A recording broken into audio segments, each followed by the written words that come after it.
छत्तीसगढ़ी संस्कृति वो दीदी मोला बड़ा निक लागे ना। गाथू सावन में सावन ही ओ दीदी बरसे थे पानी के फुहार आथे हरेली तिहार ओ दीदी धोथन्ना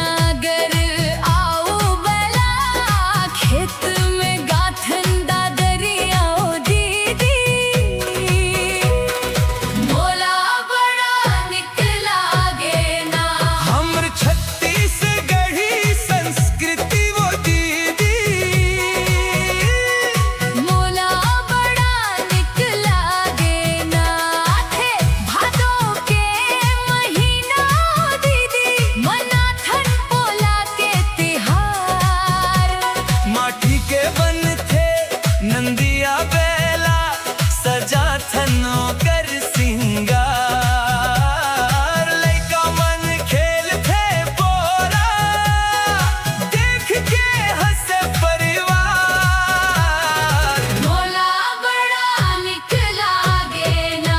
हमर छत्तीसगढ़ी संस्कृति वो दीदी मोला बड़ा निक लागे ना।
खेत हरी